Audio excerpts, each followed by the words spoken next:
Hello and welcome to ABP Live. I have with me today former US Diplomat and President of US-India Business Council under US Chamber of Commerce, Mr. Atul Keshap. We are going to understand from him the dynamics of the US-India bilateral ties, especially at a time when India has just undergone its elections, and we know it's a Modi 3.0, it's a continuity, but US is heading for presidential elections, but then India has always had the bipartisan support. So we are going to understand from him what is the future ahead for India-US bilateral relationship.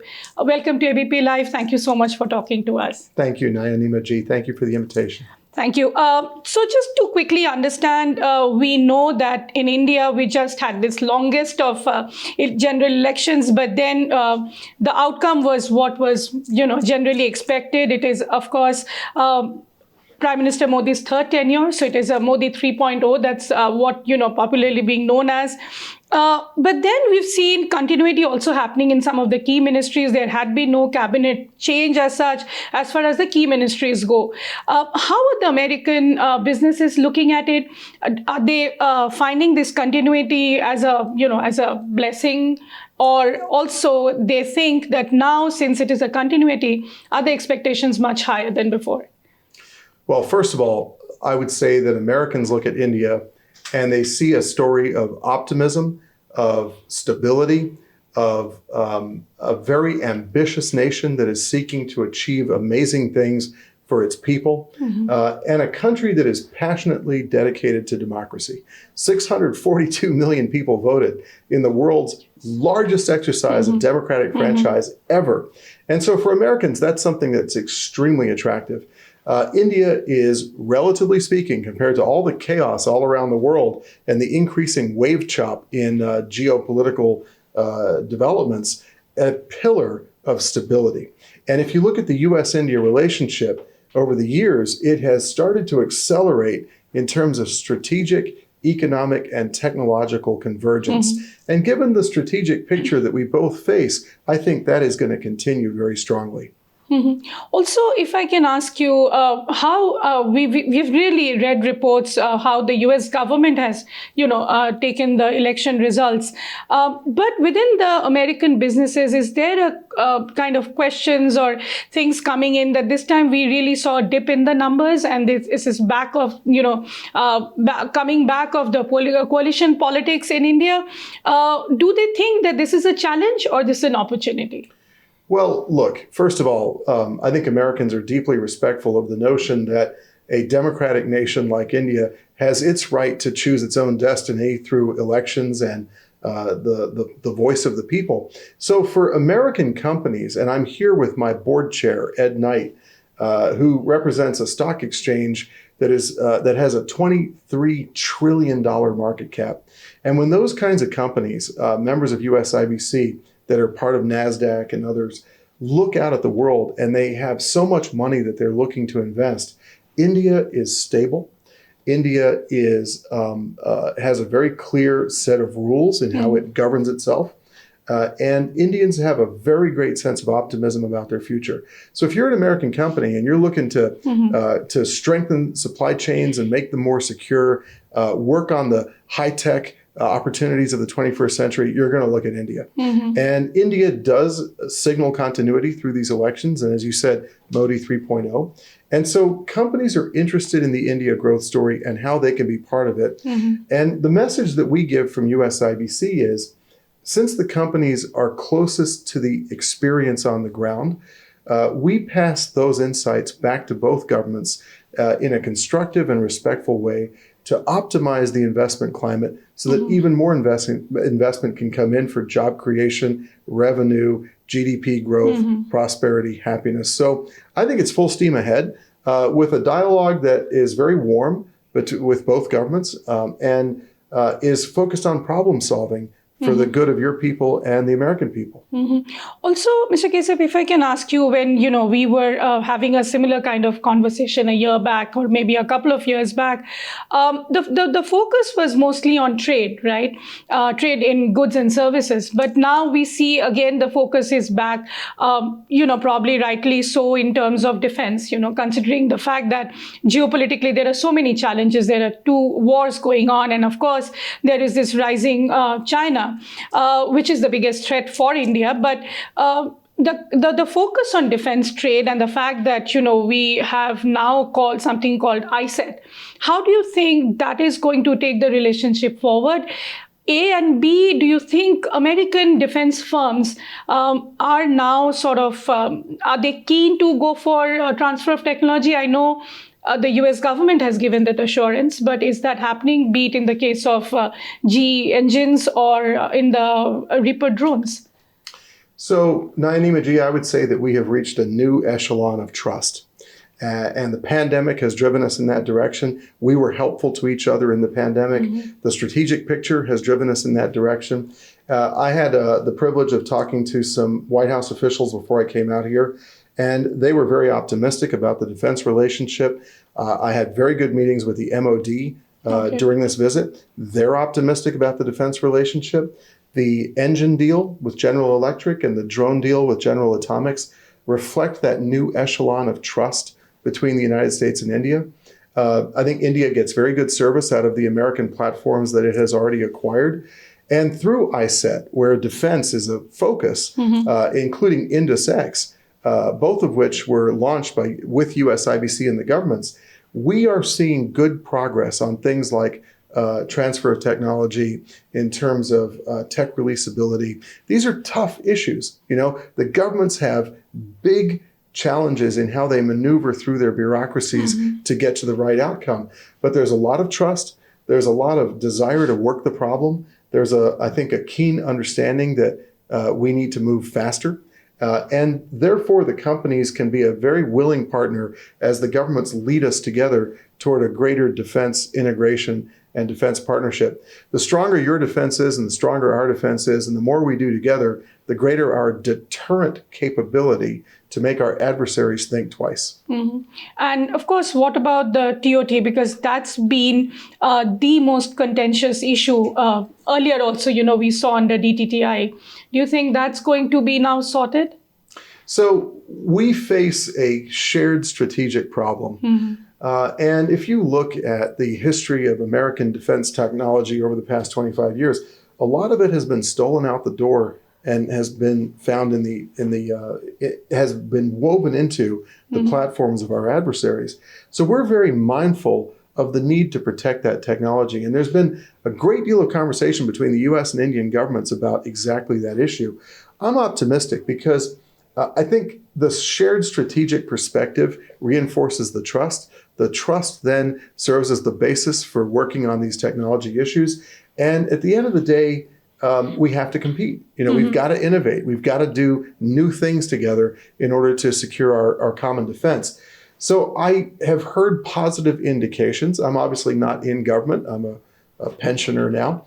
But what I'm hearing from both governments is very optimistic. And our companies, Indian and American, we have the Indian majors and the American majors, are very keen to work with each other because the private sector is efficient. The private sector can move fast. If it has the starting gun from government encouraging it, I think a lot of good tie-ups can happen between your companies and our companies that would greatly enhance our shared defense. Also, there is this sense of urgency in India, also amongst the armed forces, to get the modern weapons, the state-of-art technology very quickly. Because, of course, although we have a military border standoff going on with China on the entire line of actual control, there is, of course, this threat of cross-border terrorism from Pakistan. So how soon do you think these kind of defense deals will go through? Because we've generally seen this take ages. And now that US is going for elections, do you think they are going to get postponed? So my sense is that the US system and the Indian system are very motivated. And one of the areas where I see a lot of promise for collaboration in development and production is in drone warfare.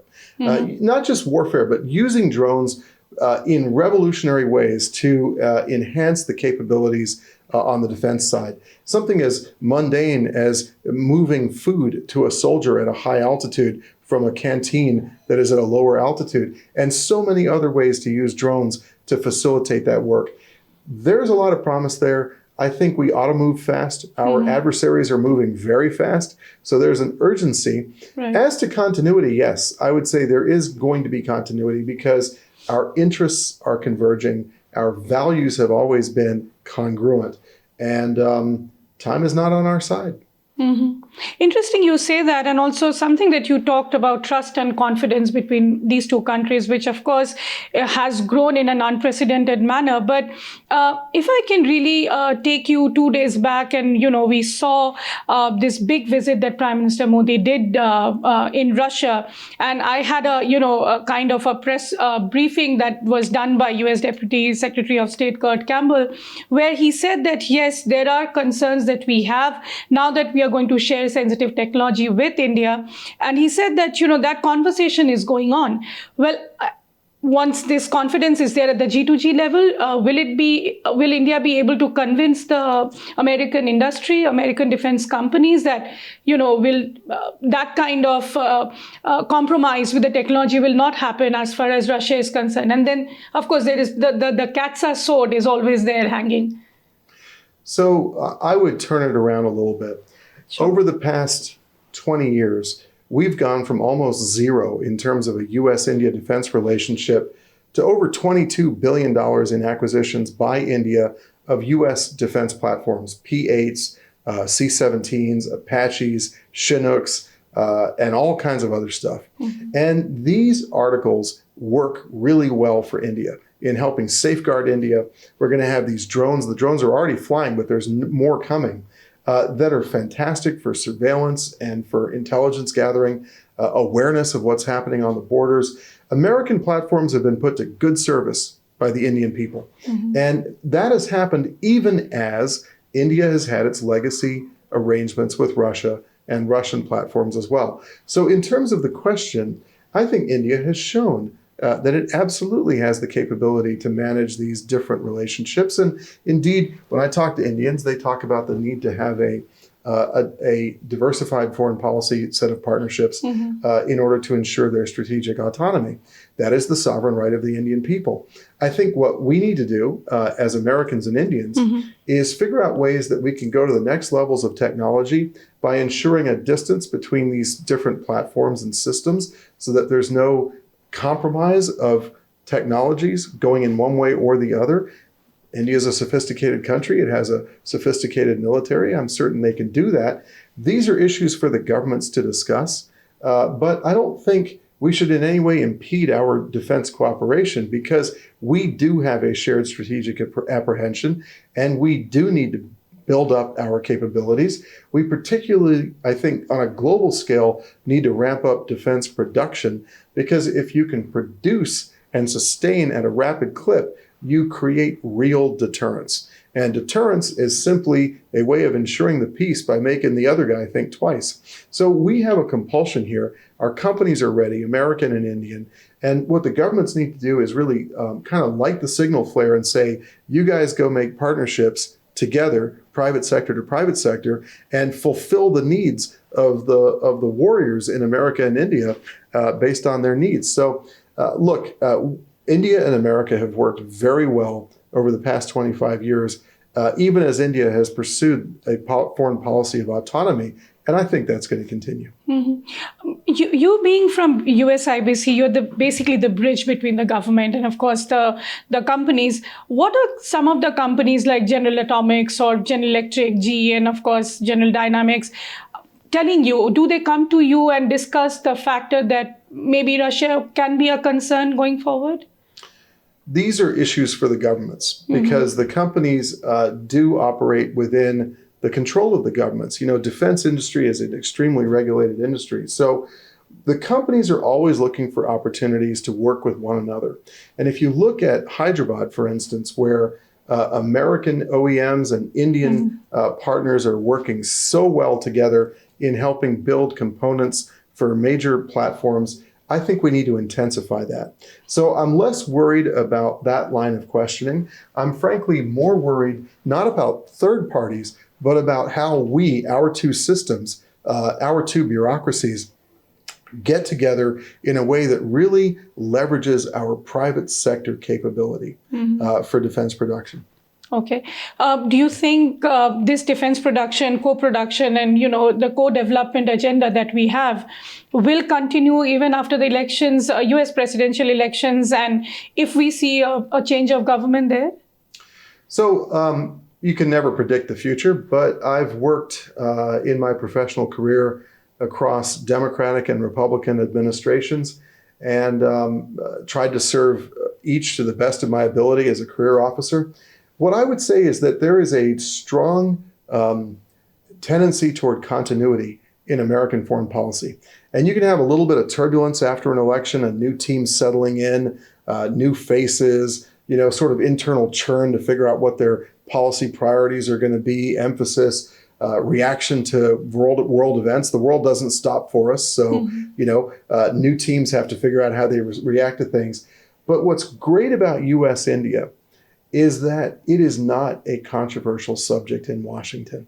Okay. It is an area of bipartisan consensus because, and look at the track record over 25 years, successive Democratic and Republican administrations working with, in a bipartisan way with India, have been deeply invested in expanding the U.S. partnership with India in every dimension. So that's going to continue. I have no doubt about it. There may be a little bit of turbulence, there may be a little bit of adjustment, but basically American foreign policy is going to stay on the center line, particularly on India, because there is a broad consensus that the rise of India in global affairs to be a developed country is good for India, good for America, good for democracy, good for free people. Mm-hmm. Also, now coming to the fact that, a year back, we were discussing about friendshoring. And I remember you telling me that for that, India really needs to make the regulations easier. Do you think under this government now, when it is a Modi 3.0 and there is continuity, it'll be easier to do friendshoring because that really has not taken off as probably both sides had expected?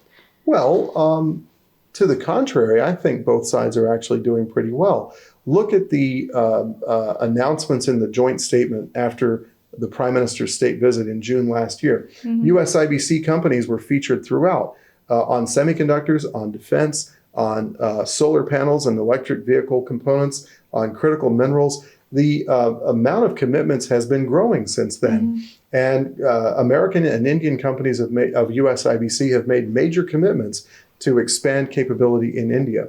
So on September the 12th, we're having our USIBC 49th India Ideas Summit, 49th annual. And we're going to talk about precisely these issues. We're going to have a conversation with public audiences, and we're going to bring in our board and our membership to talk about exactly how we can continue forward on all of these things. So we do believe in constructive and respectful dialogue with both governments. And what we'll do is we'll raise our experiences with investment flow, with facilitating deals, with ensuring that regulations and taxes and all of that can be harmonized to intensify investment in both directions. Because your companies are investing in America and hiring Americans and generating prosperity and happiness and well-being and know-how in America, and that is happening here as well with American companies. So if we can reduce the friction in investment, if we can address the pain points in a way that is not castigating, but is just pointing them out so that governments can work on them, then you'll see an enormous flow of increasing investment into India. India is safe, India is stable, India telegraphs stability. And India has done a lot to overcome some of the disadvantages that it had in terms of ease and speed of doing business. Regulatory coherence and predictability is extremely important. I think tax treatment and having companies feel that they have a pretty solid and predictable tax treatment is very important. India has an issue with logistics that it is overcoming with massive investments that the whole world has recognized. So we'll have that conversation on stage in a way that gives the Indian people and the Indian government and the American people a sense of like the project of work to expand the trade relationship. I keep talking about the $500 billion target. I want us to meet that as soon as possible. You think that's still achievable? Absolutely. I mean, India is going to rise from 4 or 5 trillion today to potentially 30 trillion. So I'm asking because there was never a mini trade deal that happened, and And of course, a bigger FTA never sort of got discussed under the Biden administration. So you sound too optimistic on that. Well, what's the old Latin expression, dum spiro spero, while I breathe, I hope. I wouldn't be in this if I weren't optimistic. I wouldn't be in this if I didn't passionately believe in the potential of our countries. And I wouldn't be in it if I didn't think it was important for humanity that the democracies get it right. So hitting that $500 billion target is an indicator. And I keep telling the governments we should be impatient about making that happen. Trade facilitation is important. We could slice that banana one bit at a time. We could do digital services agreement. We could do mutual recognition of standards. We could equalize the treatment of our companies in both countries. You know, like our American banks pay 10% more tax here as a structural matter. If that were to go away, the amount of job creation that would happen through capital flow and the banks hiring and so much else besides the increased choice for consumers. You know, already Lower Parel basically is full of American banks, global capabilities in Mumbai. Imagine if that changed and so much more flow came in. So there is absolutely the capability to hit 500 billion very fast if the governments of both countries reduce the barriers, facilitate investment flow. I'm convinced it can happen very quickly. And what about a trade deal? If I were king, there would be one. I'd love to see one. And I think there's a lot that you have to recognize the politics in our country. I mean, India is very aggressive and ambitious on trade deals. They're working with a whole bunch of countries. The politics are tough in the United States. And in a democracy, you have to accept and work within those constraints. You know, I can't predict where things are going, but if you can't do a big old comprehensive trade deal, we ought to start with something and start whittling away at the barriers so that we hit that $500 billion mark. It's not just hitting that mark. It's that if we do that, India is then going to be one of our most important trade partners, and it'll put more ballast in the relationship, more stability, and it will signal the increasing weight of U.S.-India relations in world affairs in a way that helps stabilize the entire equation. So let's innovate. Let's work together. Let's negotiate. I applaud both governments for the fact that after many years, we're collaborative on trade. We have friendly relations. We work well together. That was not always the case. So let's take that new tone of friendship and partnership and let's actually get stuff done and be ambitious. So I wish them best of luck.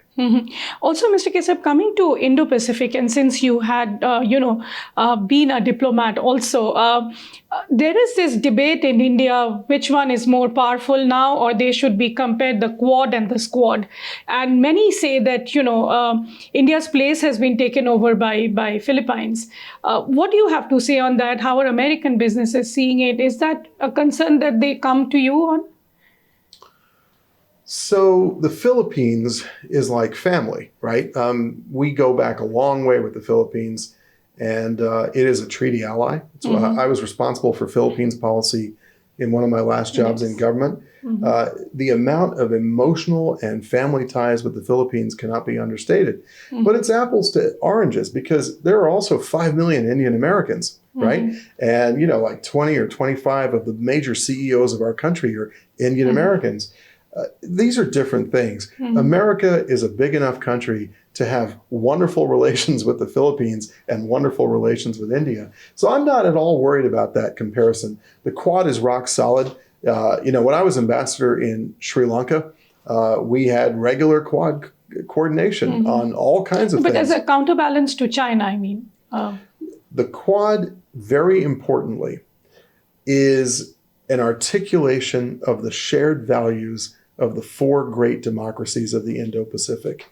And Prime Minister Abe Shinzo always said that it was about upholding and sustaining our values, not just for us, but for all of the countries of the Indo-Pacific.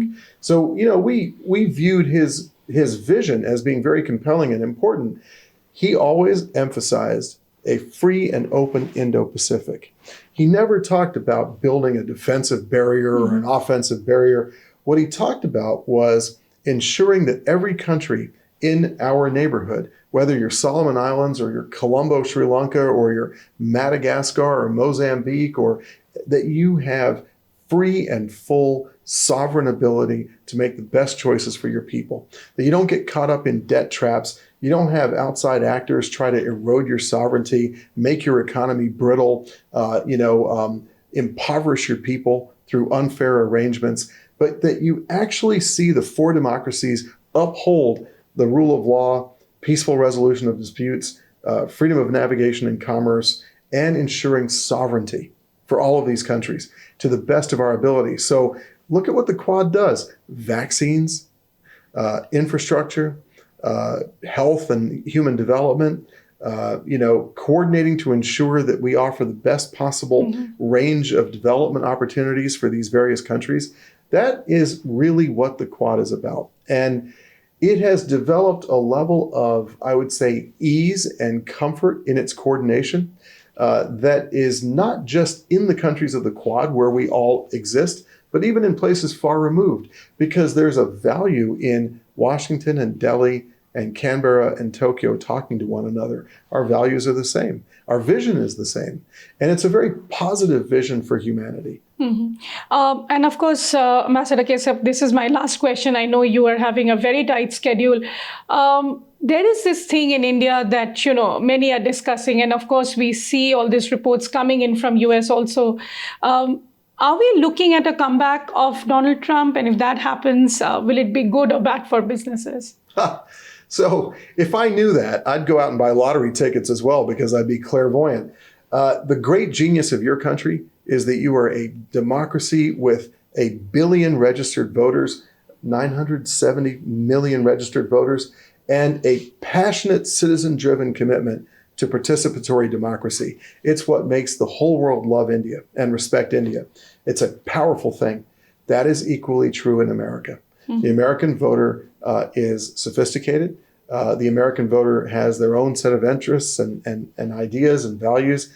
And we will have, as we have always done, a participatory democratic electoral process. And we will have an outcome. And it may lead to another Democratic administration or a Republican administration.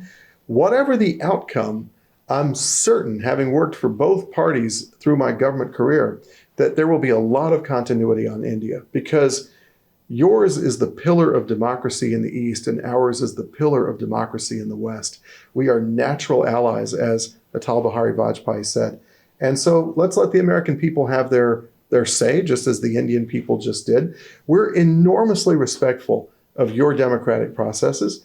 The great strength of our nation is we do all of our electioneering and politicking and surgery on ourselves in the harsh glare of the TV lights. We're very open and transparent, which is also a strength. Our enemies view it as a weakness, but it is a strength. And we are able to innovate and pivot and react and change much more quickly because we're a democratic nation. And that's true about India as well. Sure. Thank you so much. So that was President of US-India Business Council, Mr. Atul Keshap, giving us a picture of what is expected on US-India bilateral ties. Of course, as he said, that while India is seeing a continuity, it can expect the same kind of continuity with US because it enjoys a bipartisan support. On camera with Ayan Hussain and Jasmeet, this is Nayanima Basu for ABP Live.